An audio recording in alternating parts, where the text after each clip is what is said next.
I do applaud you for being so vulnerable on the show. I mean, on this last episode, we learned that Gordon emptied your bank account to keep you from, pursuing a divorce. You explained that he was combative at home, that, maybe you guys, your ideas of intimacy and romance didn't align. What would you say was the breaking point for you that sort of pushed you to actually filing? Because it seemed like you really put in the work to keep it together for 11 years. Yeah, my breaking points, because we're trying to work it out. Like you guys get to see that we're trying to go through counseling, and that was very real.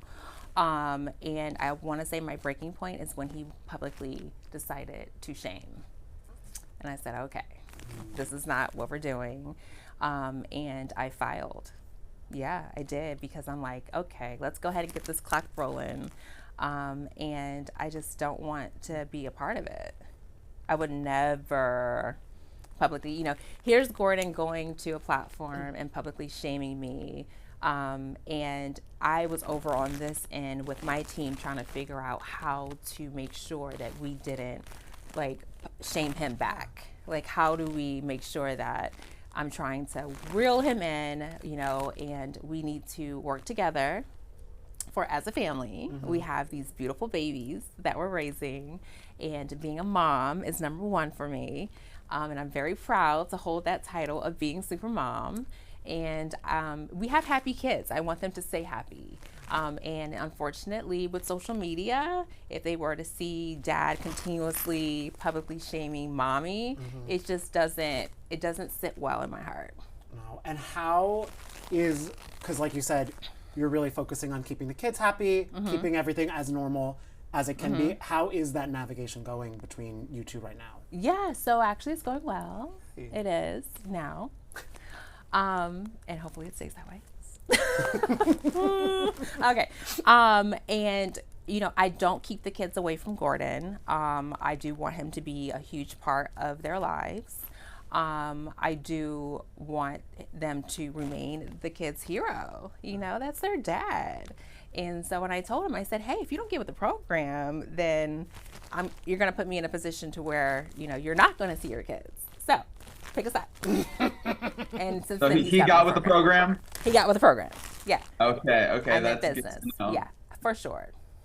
Good, good. Well, as you are navigating all of that and trying to get through the divorce of it all, you also have a new man in your life. You're in your hashtag Mia Moore era, and it seems like you and Incognito are just so in love. What is the latest with your relationship? Everyone's talking about an April wedding. Yeah. Okay. So there is not a wedding in April. Okay. 444 is an angel number that he and I share. Like it's what we feel represents our connection. And he is a new old boo. He's an old new boo, or whichever way you're gonna say. Reboot. Reboot. He's a reboot. Yeah. I spun the block. I went in the vault. I dusted one off, and I tried again, and it's working really well. I decided to go ahead and go into the vault before I decided to go outside because it's scary outside. Okay. And it's working out great. And he's amazing in so many ways. And he's my high school sweetheart. We went to prom together. He knows Mia.